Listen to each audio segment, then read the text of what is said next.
თუ დაეცემი, ის წამოდგომაში არ დაგეხმარება. თუ შეცდები, ის სახალხოდ დაგცინებს. ის ნერვებზე თამაშის ვირტუოზია და კოჟრებზე დაბიჯების დიდოსტატი. ის შეიარაღებულია მიკროფონით და ძალიან საშიშია. ჯოკერი, დავით ლიკლიკაძის საავტორო გადაცემა. უსმინე ყოველდღე, შაბათ-კვირის გარდა, ძველი ქალაქის ეთერში. ჯოკერი, სასაცილოა. თუ ქართული სლენგის ლექსიკონს ჩავხედავთ, კაი ბიჭი და კარგი ბიჭი ერთი და იგივე ნამდვილად არ არის. კარგი ბიჭი სულ სხვა და კაი ბიჭი კიდევ სრულიად სხვა. ეს გადაცემა ჯოკერია. მე დათო ლიკლიკაძე ვარ. თქვენ გვისმენთ რადიო ძველი ქალაქის ეთერში FM 107.9. გამარჯობა. მახსოვს ერთხელ სკოლაში დიდი ჩხუბი იყო და პარალელური კლასელების შესარიგებლად უფროსი გამოცდილი ბიჭი მოვიდა. ვიცნობდი, ლაპარაკი მაინც და მაინც არ ეხერხებოდა. ვერ მივხვდი, რა უნდა მოეგვარებინა მას. თურმე აზრზე არ ვიყავი და მხოლოდ ის თუ გვიშველი და იმიტომ რომ სკოლაში ყველაზე გავლენიანი კაი ბიჭი ყოფილა.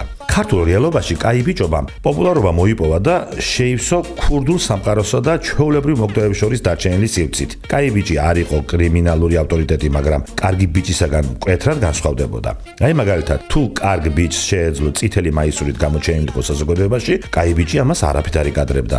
ცხოველებიდან კაი ბიჭს ვერასოდეს ეყვარებოდა ძაღლები და ვირთხები. კარგი ბიჭისათვის ეს შეზღუდვა არავის დაუწესებია. კარგ ბიჭს თუ დაარტყამდი, არაფერი, მაგრამ თუ კაი ბიჭზე ხელს აწევდი, ძვირად დაგიჯდებოდა. ხუმრობა იქით იყოს და ასეთმა გაგებამ საბჭოთა კავშირის დაშლის შემდეგ უამრავი სიცოცხლე შეიწირა. ვიღაცის ჩესზე შეხებისათვის ან ეს როგორ მითხარი ბიჭოს გამო დაწყებული გარჩევები ძირითადად ფატალურად თავდებოდა. კაი ბიჭების კონტროლის მექანიზმი კი ქვეყანაში არ არსებობდა. კაი ბიჭობა ძირითადად ადრეულ ასაკში სკოლაში ვეყალიბდებოდა. ბუფეტში ფული ბევრი ბავშვისათვის საურთმევიათ, იმიტომ რომ კაი ბიჭებს ჭირდებოდათ. საქმის გარჩევა, რომელსაც ჩემ სკოლაში ტრახი ერქვა, ბაბოჩკის ტრიალი და ჩაგვრა ჩვეულებრივი ამბავი იყო. იჩაგრებოდა ყველა, ვინც კარგად სწავლობდა, ვისაც განსხვავებული გემონება ჰქონდა, ვინც გოგონებთან მეგობრობდა, ვინც არასტანდარტულად გამოიყურებოდა, ხოლო კაი ბიჭის და იყო ძალადობისაგან დაზღვეული. ისევ ქართული სლენგის ლექსიკონს თუ დავესესხებით, კაი ბიჭის და ნიშნავს დედრობითი სქესის წარმომადგენელს, რომელსაც ცუდი თვალით არ უნდა შეხედო. ცუდი თვალი ნიშნავს სექსუალური ნდომის მიზნით და თუ შეხედავ უნდა იცოდე, რომ იმ თვალებს